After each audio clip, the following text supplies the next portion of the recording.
समस्त praise the Lord. आसतु आज जीवंत प्रतिज्ञायुक्त वाक्य देखि जिबा 2 कोरिन्थियो 5 तार 17।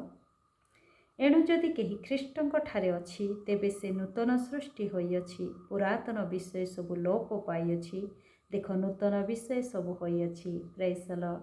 एणु जदि केही ख्रीष्टଙ୍କ ठारे अछि से नूतन सृष्टि होइअछि। निश्चय आज आमानकु प्रभु से नूतन सृष्टि करिअछन्ति। आमानकर पुरातन विषय सब लोप पाइअछि। पूर्वरे आमाने तांको निकटवर्ती नथिलु। आमाने दूररे थाई से पापर दासत्व जीवन काटुथिलु।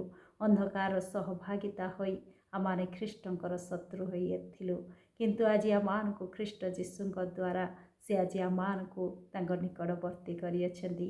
एफिसियो 2 तार 13-14 लेखा जाए, किंतु पूर्वे दूररे थिलो जे तुम्हेमाने एबे ख्रीष्ट जीशुंक ठारे ताहांक रक्त द्वारा निकटस्थ होइअछ, कारण से तो आम्भमानक शांति से शत्रुता स्वरूप मध्यवर्ती विच्छेद प्राचीर भग्न करी उभयंकु एक करिअछन्ति। Praise the Lord. पूर्वरे आमाने दूररे थिलु, किंतु ख्रीष्ट जीशुंकर रक्त द्वारा आज आमाने निकटवर्ती हेछु, से पितांकर सहभागिता मध्य आसिअछु।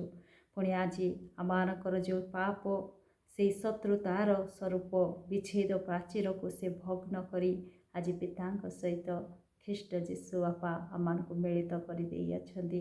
तेणु तार 15-16 मध्य लेखा जाए, पुणी विधि विधान युक्त आज्ञामूलक व्यवस्था को आपणा शरीर रे रहित करिअछन्ति, जेपरि से शांति स्थापन करी उभय को आपणा ठारे जणे नुआ लोक स्वरूपे सृष्टि करंती। Praise the Lord. ख्रीष्ट जीशु आपा समस्त विधि विधान को से पालन करी आज आमानकु एक नुआ लोक रूपे गठन करिअछन्ति।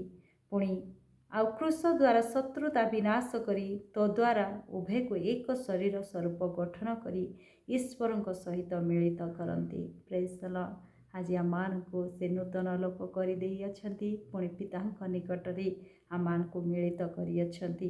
तार 19-20 मध्य लेखा जाए, अतएव तुम्हेमाने आउ विदेशी बा प्रवासी नुह, किंतु साधुमानक सहित सहनागरिक और ईश्वरଙ୍କ परिवार भुक्त अट। तुम्हेमाने प्रेरित भाववादी मानक भित्तिमूल उपरे निर्मित होइअछ, ख्रीष्ट जीशु स्वयं सेथिर कोणर प्रधान प्रस्तर। Praise the Lord. आज आमाने नूतन लोक होई जाइअछु। पुणी आमाने आउ विदेशी नहु कि प्रवासी नहु, किंतु साधुमानक सहित सहनागरिक अटु। पुणी आमाने ईश्वरଙ୍କର परिवार भुक्त बा से परिवार लोक होई जाइअछु। पुणी आमाने आज प्रेरित भाववादी मानक भित्तिमूल उपरे निर्मित होइअछु। आमानकर प्रधान प्रस्तर होउछन्ति ख्रीष्ट जीशु। आज आमाने नूतन सृष्टि होइअछु।